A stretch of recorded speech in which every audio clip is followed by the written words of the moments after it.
show you how to use pumpkin spice pronouns in sentences, so let's go. And some people be like, oh, that's breaking the language. Well, bitch, no shade. It wasn't fitting for us anyway. It's the fact that we are in stage 7 of genocide in America for trans people. Your reaction is, yeah, but I mean, why? See it from their perspective.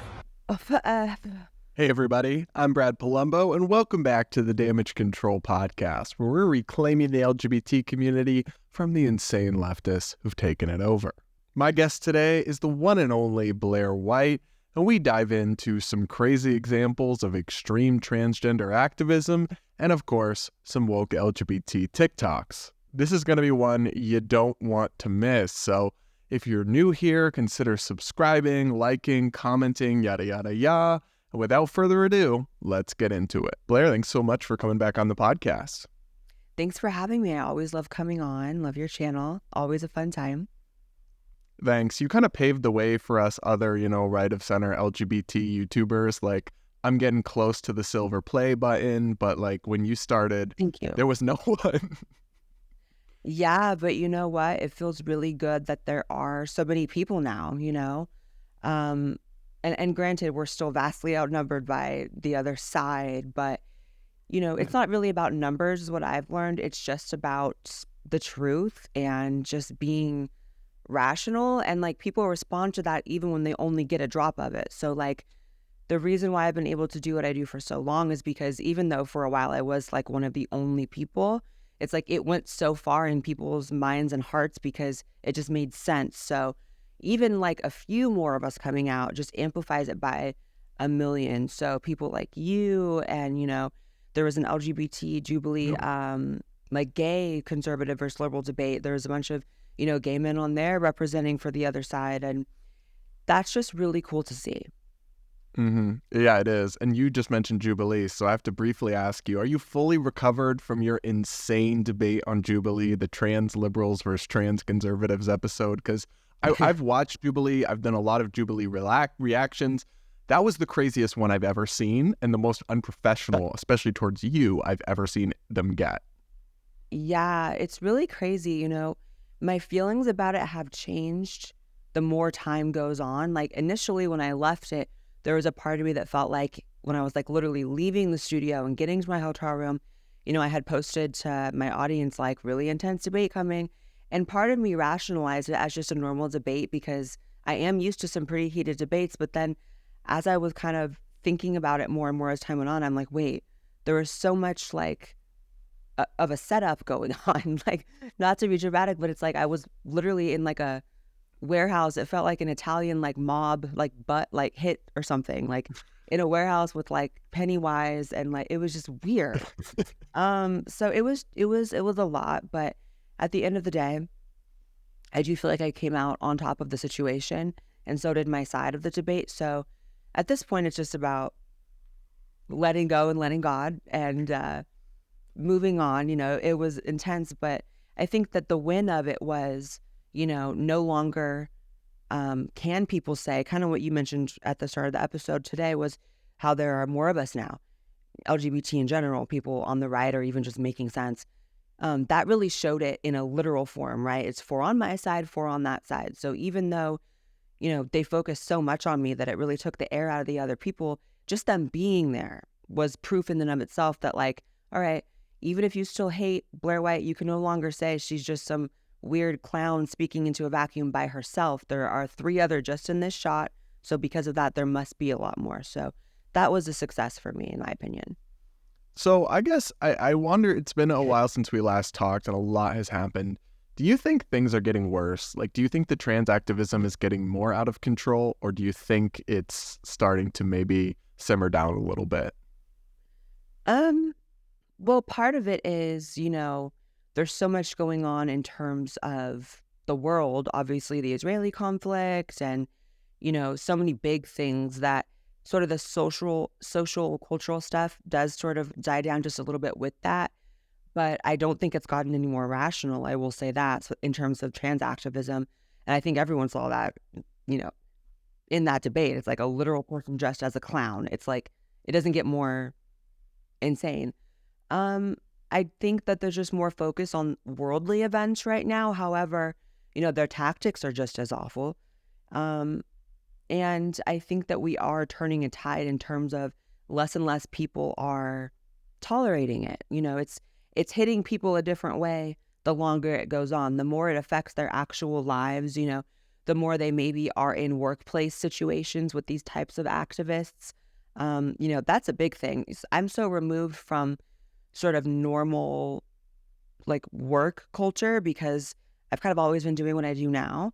But I have a lot of people that reach out all the time, and people come to me in real life and are like, I always was very tolerant of LGBT people until I started, working with and some of them hiring these woke LGBT activists that come in and, they act like they're the CEO, and it really puts a bad taste in your mouth.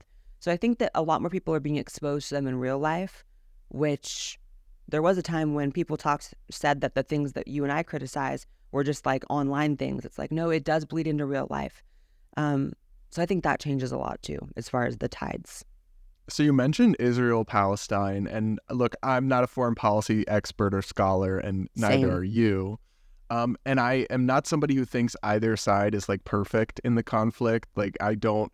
But I will say I've always leaned more towards Israel, in part just for the reason that they are, while they've done messed up things, they are a somewhat liberal democracy with free speech, with basic gay rights, some of the biggest gay pride parades in the world. And on the other hand, you have Hamas pushing the gays off the building. And then in the West Bank, under the Palestinian Authority, that's not the death penalty, but it is criminalized. And then most of the population of Palestine, unfortunately, does support that if you look at opinion polling. So I want to get your reaction to this viral video of this comedian who called out the insane contradiction that is Queers for Palestine, which in the current context kind of is not just about the Palestinian people. Some of them are Queers for Hamas. I think it's a little ironic that the people who seem to be defending Hamas online are also the ones they'd be most likely to kill. Oh, no, I'm sure the Islamic terrorists would love you, queer intellectual feminist. We're freedom fighters. They're fighting for their land, and I'm fighting for my right to purple hair. What the fuck? It's like a girl in a really toxic relationship. I know you don't like him because he kidnaps and murders people, but trust me, when I'm alone with him, he is such a sweetheart. I'm sorry, if your reaction to people being slaughtered, beheaded, raped, and burned alive isn't complete and utter disgust and horror, if your reaction is, yeah, but I mean, why? See it from their perspective. You need to get your head checked, okay? I'm sure Jeffrey Dahmer had a rough childhood. That doesn't mean I empathize with him. If you want to free Palestine from Hamas. Hello. So first of all, to reiterate that I am far from a foreign policy expert. In fact, I am quite literally so America first that's really most of what I care about. So even if this was between Australia and New Zealand, I'd be like, what's going on? But I will say, I made a tweet yesterday kind of about this situation and about the word Islamophobia. And what I said was, I have an issue with the phrase Islamophobia because, first of all, it infers that a fear of Islam is in any way irrational, which it's actually a survival mechanism for anyone, but specifically, for as us. a person, for us specifically.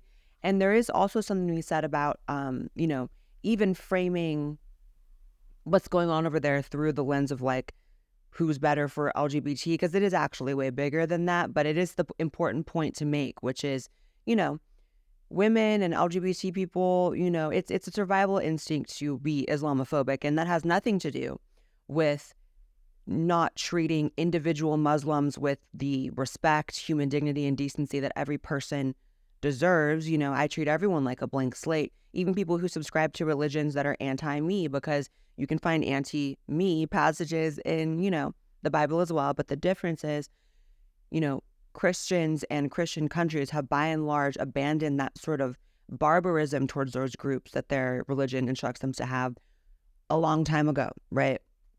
So that is the difference.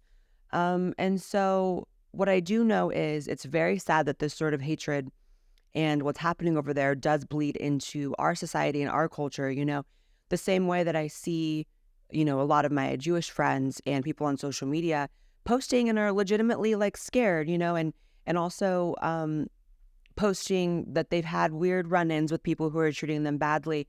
And that's also not to take away from the fact that I also see people who are Muslim or even perceived to be Muslim that are reporting that they're facing hostility now as well in LA, in New York, etc. That's really sad, And because I'm not a foreign policy expert, I think that the most important thing I can say is I just want this entire conflict to be resolved. I know it sounds like a fairy tale, and it probably is, but to be resolved in a way that the least amount of harm from here going forward is inflicted. I know that already so much has been done, but I just wish it could be ended in a way that cuts that out very soon. Yeah, no, I completely agree with you about the part, right? I've been seeing like there's this horrible story about this young Muslim child who was killed.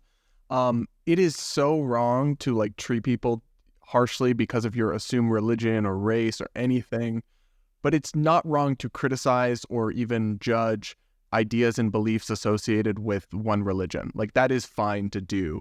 A religion is not like somebody's skin color, which you should never criticize them for. It's not their fault and there's nothing wrong with it.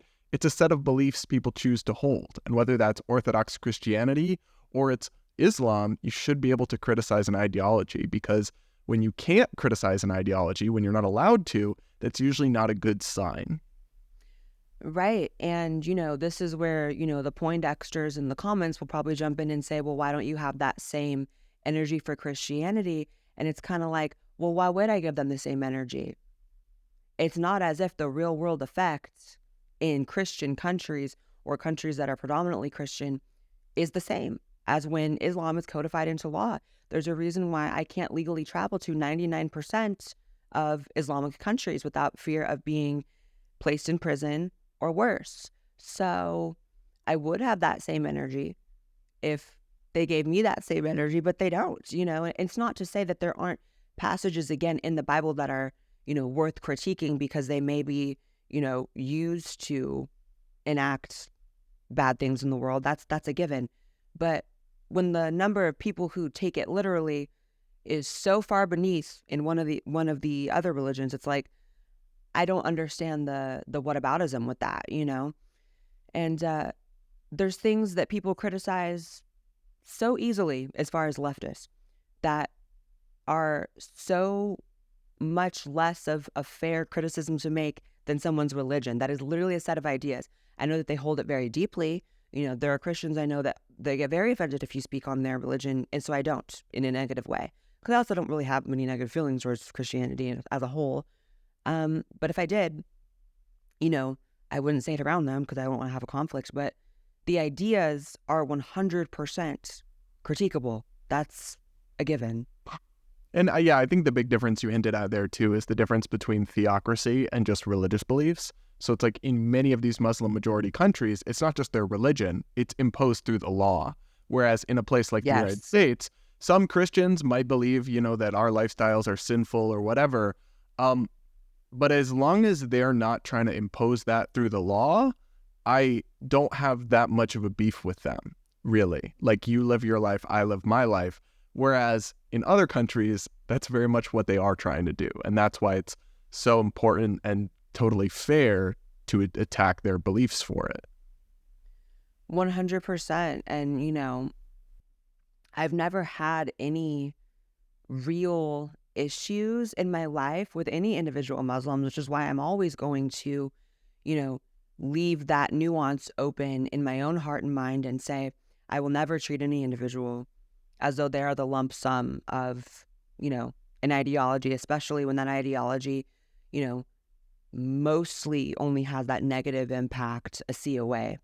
But I can't ignore that when it is codified into law, exactly what you said, it's not just having the religion, it's when it's the law, it's a bad thing. And then there's what the Poindexters will also say in the comments, well, we have, laws in the U.S. that are definitely, Christian inspired or directly from the Bible. It's like, okay, but most of those are things that are, found in every religion, like do not kill, do not steal, etc. So that's the first thing. And then the second thing is those laws that really, really restrict people's freedoms or instruct people to harm people based on who they are, we don't have those.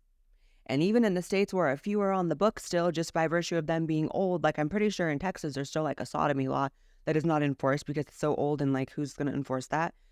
We literally just don't enforce them. So Christians, by and large, have abandoned all of that stuff and have for a while. So, yeah. I want to shift gears and get your thoughts on something kind of crazy I saw circulating online. And I actually I tracked down the original video. So a person on Twitter reports that this was shown in a 4th and 5th grade classroom in the Superior School District of Wisconsin. And they actually posted a screenshot of it as a part of the curriculum. I'm not able to independently verify whether that really happened, but I was able to track down where this video came from, and it's actually from the Canadian Broadcasting Company, CBC, and their kids division. They put out this little handy lesson on gender ideology and gender identity. Take a look and a listen to this.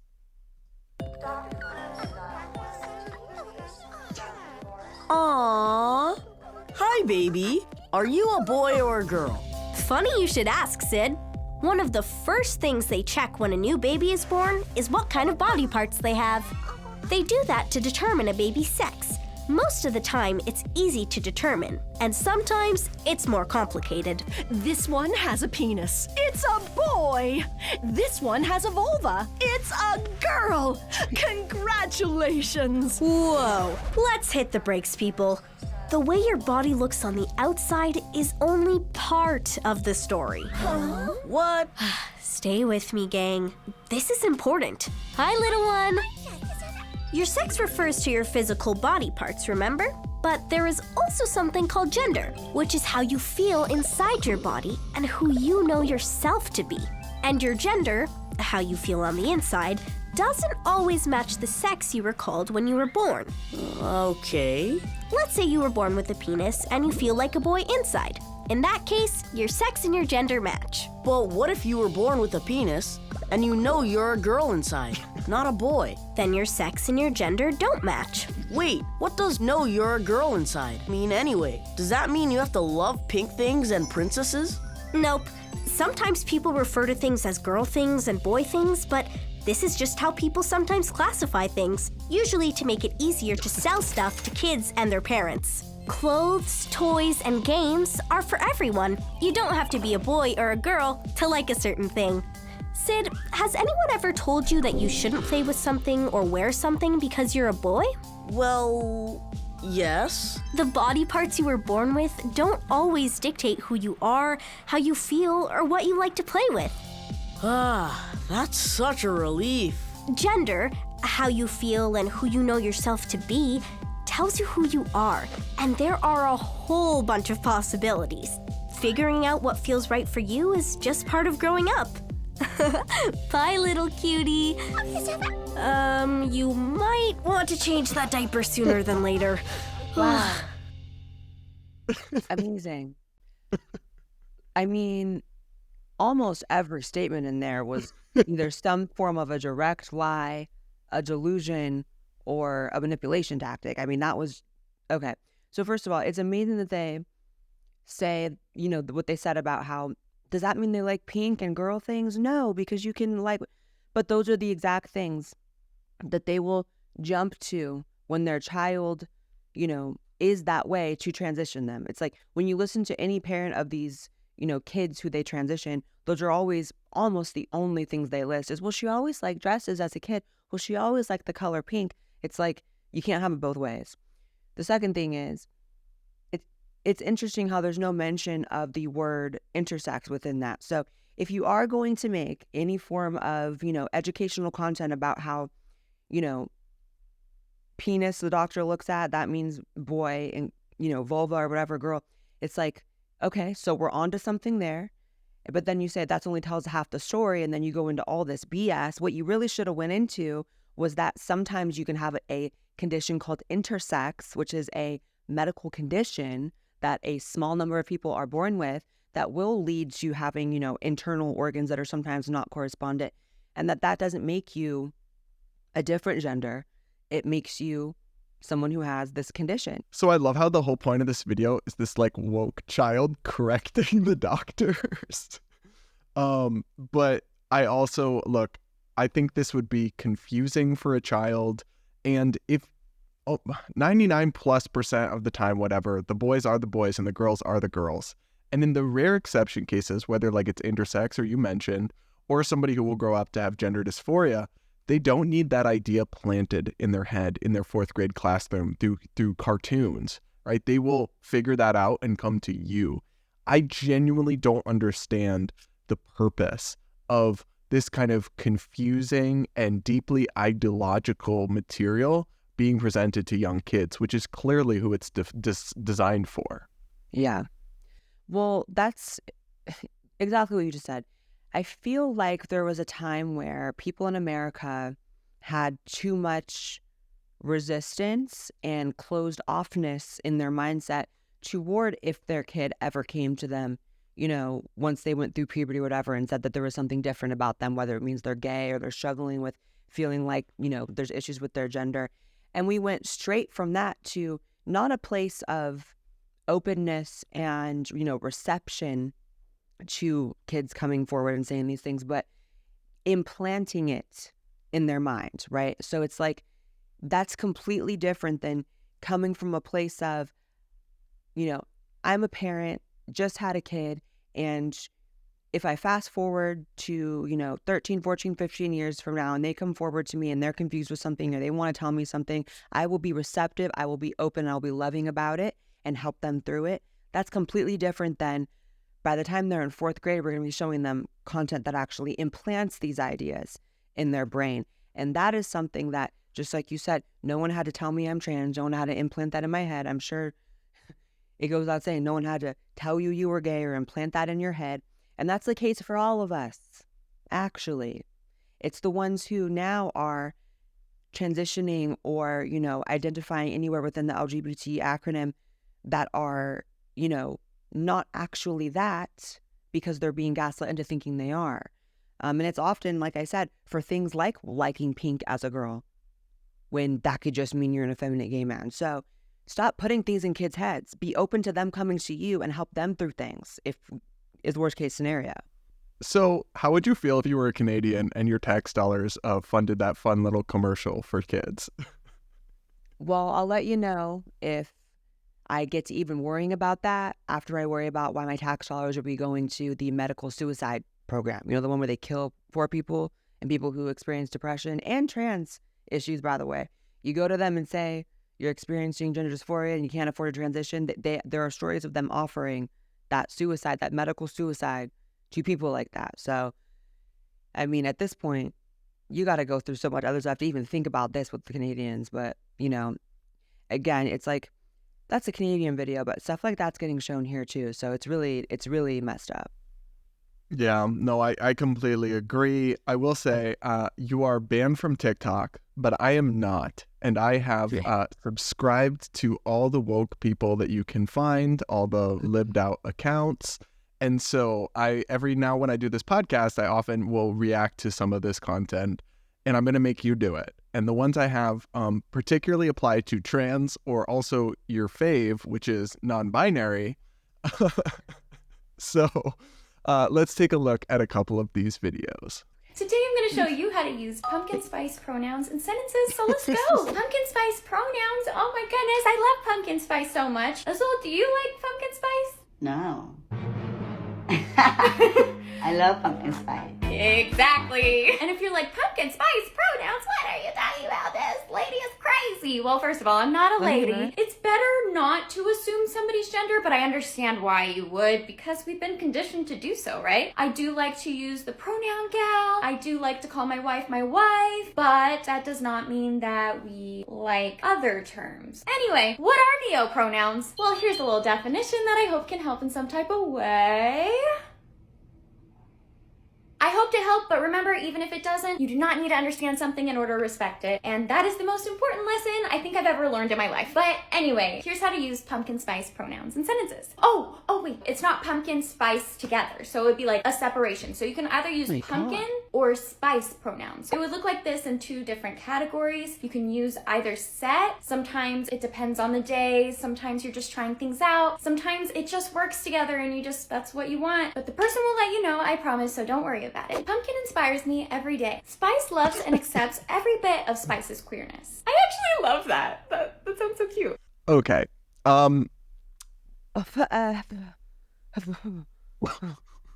Okay. Where do we begin? I mean, it's amazing how anyone wonders why. You know, I often get this criticism, and I know you do too. Why do you focus so much on the leftists when conservatives say this and that? Nothing, no one could demean what trans really is more than that one. And people like her who wake up, rub the crust out of their eyes and say, what do I want to make a video about today? I'm going to invent that there is a single person on the planet who uses pumpkin spice pronouns, and then I'm going to make a video with a disturbing amount of things to say about that, right? Like the fact that she kept going on so long was actually shocking. I was like, how can you even say this much? Shut it off. There was more. I know. I was like, how do you have this much to say about something you invented 5 minutes ago in your head? And like, it's just like, again, nothing could demean what trans really is more than that. You could literally we could be reacting to hateful conservative TikToks. That's a segment. We could do that. And nothing would make me feel more demeaned than that. I mean, not really on a personal level. She's not really hitting me, but you know what I'm trying to say. It's like, wow. Yeah, I have a couple thoughts, but one, I think she just ruined Starbucks for me. As I sip out of my Starbucks cup, like, this person is not helping. And there are so many people like this person on TikTok. I don't even know that they think they're helping, because they're just like creating fodder for people who are anti-LGBT to lump us in with and then be like, look, these people are all crazy. And it's like, most of us actually aren't. Even the TikTok comments regularly roast this girl to the point where she turns off comments. But these That's videos an accomplishment. Yes, when you lose TikTok, when you're so woke, you lose the support of the TikTok commentators. You've gone so far that we don't even have a map for you at that point. Yeah. And you know, I reacted to her before on my podcast, and it's like, so she said that, you know, I don't go by she, her. I know you could look at me and think that, and I understand that, but, and it's like, I don't think you do understand that. I actually don't think you understand how pronouns work at all. I actually don't understand. I don't think that you understand that 99.9% of people don't put a 1,000th of the amount of thought that you do into it to be able to even come up with all this stuff. And in fact, even more extreme than that, they put zero thought into it. It is a subconscious, you know, phrase, he or she, that we use. So you're on the wrong side of just like real life. It's like insane. Yeah, I mean, this is the same person who had that meltdown, if you remember. Yeah. So they're not the most stable, but it is, the neopronoun thing is an entire concept where they literally argue that you can use any inanimate object as a pronoun. And I'm like, are you just trying to destroy our language? Like, that doesn't even make sense. And it's like when you present people with this proposition, because it really shouldn't be, but unfortunately it's often like, do you support LGBTQ plus or not? Right? It's like black or white. And in reality, there's shades of gray, there's nuances. You can support some things, but not other things. You could think some things go too far. But a lot of people are black and white thinkers. They're all or nothing. And when this is the kind of thing they encounter, they're going to go for the nothing. And to be honest, it's sometimes hard to blame them. Oh, yeah. And like I was saying, so earlier we talked about how, you know, it's people in the workplace that really are kind of steering the movement in a lot of ways against a lot of this, because they're having to interact with people like this. Because make no mistake, she has this frilly music playing and she's like, you know, by all accounts, you know, beyond that psychobabble and beyond that just sort of serial killer demeanor, there is a nice girl clearly there. She's smiling and maybe she feels that she is helping someone. But make no mistake, she will be the first person to go to HR and say you are misgendering her and need to be fired immediately and caused her emotional distress because you didn't call her a pumpkin spice latte.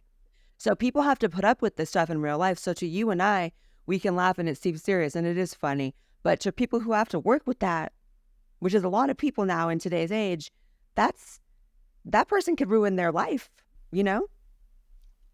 So that actually brings me into the next TikTok I have for you, because some people are refusing to do their jobs if they get misgendered once. I got misgendered at work on Wednesday by someone that has been corrected before, and it just hit me hard. I was 3 hours into my long shift. I don't even remember how long it was, maybe 8 hours, my 8-hour shift. And I immediately was like, no, I need to leave. So I left. I went home. And since then, I have been spiraling, which is not a fun thing to be dealing with when you are a broke person living in New York City and need to pay rent. So I'm getting ready to go to work right now, go to my other job. I called out last night and I'm having to talk myself into showing up today. And to all of my trans friends, to all of my trans followers, to any trans person that stumbles upon this video, I love you so much. I love you so, so much. I know how much this hurts. I think for a second I got too comfortable and I forgot how much this hurts me and I lost my usual coping skills. And so that's what I'm trying to work on now. I thankfully have people in my corner that are helping, but it's hard to get help when your instinct is to cut everyone off and refuse help.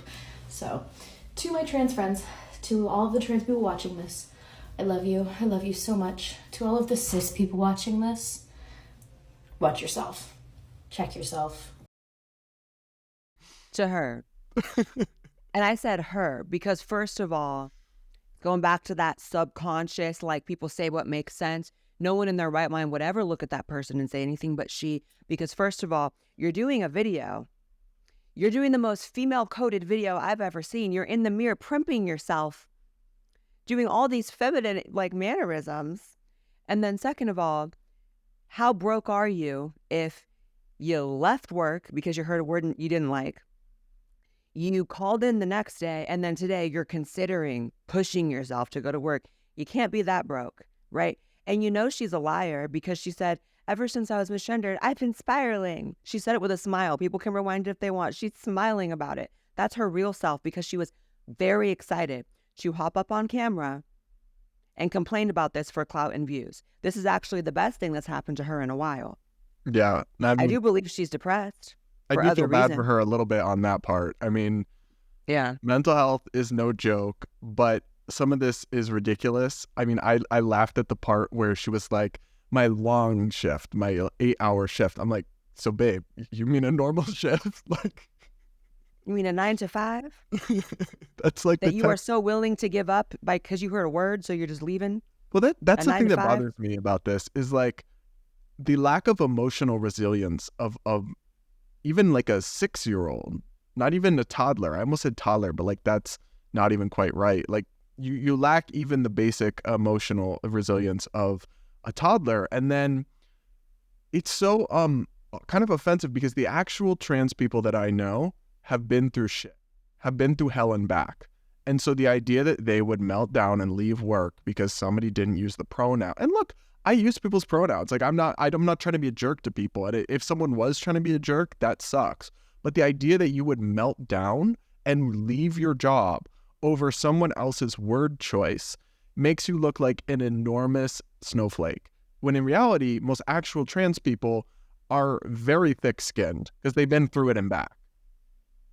100%. And we're so similar, Brad, because I was going to make that exact point. It's like, that's how you know that she's not really trans, because when you are really trans, there is a certain resilience you have, right? And it's like, even if you're a trans person who, you know, I don't experience getting misgendered in the wild, you know, people on Twitter and stuff, of course, say whatever they want about me. And many of those words used for me are he, because people think it's funny or they want to be aggressive or whatever.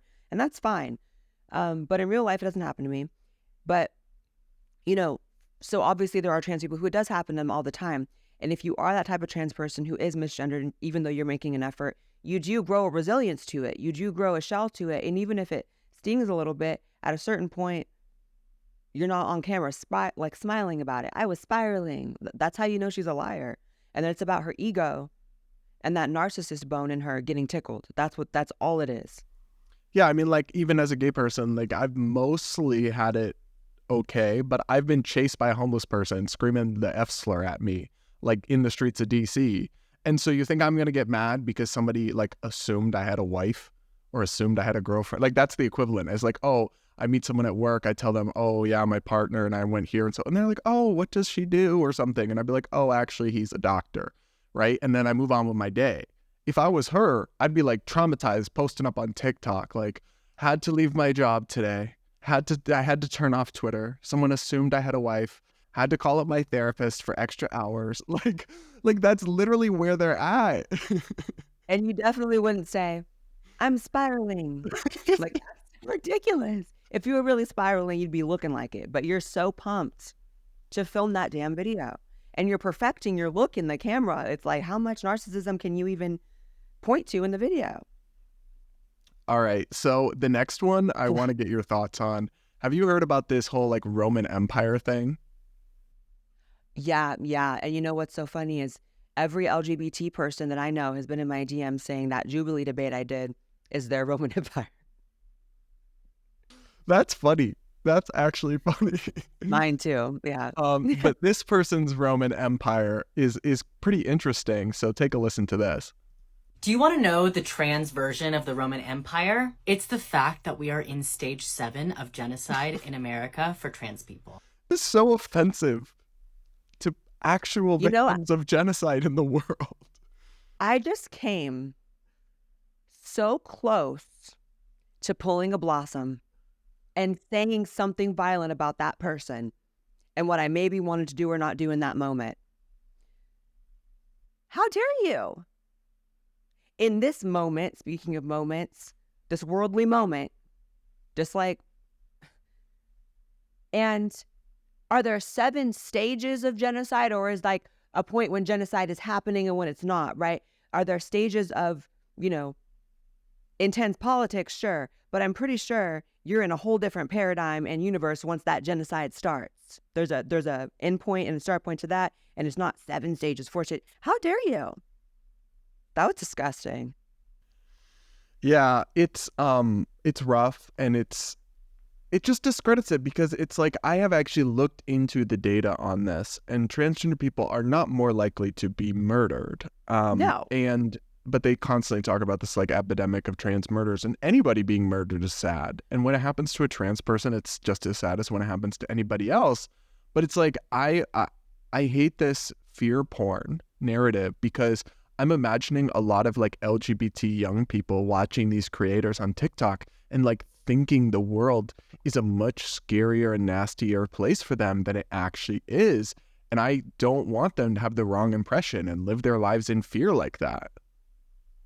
Yeah, and I did a episode of Timcast the other day, and one of the things that I made a point to say in there, we were talking about how there is this inherent pessimism among leftists, this inherent like the world is doomed. You see it with how they worship climate change, and how I was raised as someone in the California school system to believe my entire childhood that there was an expiration date on the world and the planet and the health of the planet, and that there would be I've lived through now 7 points of no return with climate change, and they just love getting all freaked out that everyone's going to die soon.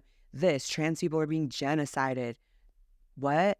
And then you can have nuanced opinions on abortion, but the way that some of the more extreme leftists, they have really worship abortion rather than just fight for the right to have it. Right? They worship this inherent like ugliness and pessimism about how there's no point of living. And that is disgusting. And for me to view, I'm supposed to view her, even if I can believe that she is misguided and being dramatic, I'm supposed to view her as someone who is in this fight progressing the quality of my life as a trans person, a trans activist, right? When in reality, what you're doing is you're scaring people like me, people who are already struggling with mental issues in other ways. You're also adding in that fear, and you're not progressing our mindset to anything healthier. You're not encouraging us to be upstanding citizens that fight for, our dreams and want to live full lives. You're telling us we're in the middle of a genocide, so what's the point? That's what you're doing. And that is sick. Yeah, no, I completely agree. And I hate the alarmism and doomerism that you find in so much of leftist politics, but especially on TikTok. It's like a really, really prevalent on there. So one last TikTok I want to get your thoughts on. It is time for you to listen up because this person on TikTok has a lesson for you in non-binary linguistics. All right, y'all know what time it is. It's time for more non-binary linguistics. Because let's be real, we in a different class than y'all, and I'm still not doing math. All right, come into class, don't be late. So to start today, we'll be talking about some gender-neutral synonyms that you can add to your vocabulary. Instead of saying phrases like ladies and gentlemen or boys and girls, try saying phrases like distinguished guests or beautiful people. Hell, Halloween coming up. You can even say goblins and ghoulies, and it would still be inclusive to all genders. All right, this one is for all my Spanish-speaking bilingual baddies out there. The Spanish language is traditionally a gendered language, like many, no shade. The gender-neutral conjugation in the Spanish language is ending words in an E. So, with a word like nosotros or nosotras, you would end it in an E and say nosotres, and that would make it gender-neutral. Easy as that. And some people be like, oh, that's breaking the language. Well, bitch, no shade, it wasn't fitting for us anyway. And we not going nowhere, so... Exactly, thank you. Moving on, this last one is extra credit, and it's nonverbal communication. If you get this, you get 10 points.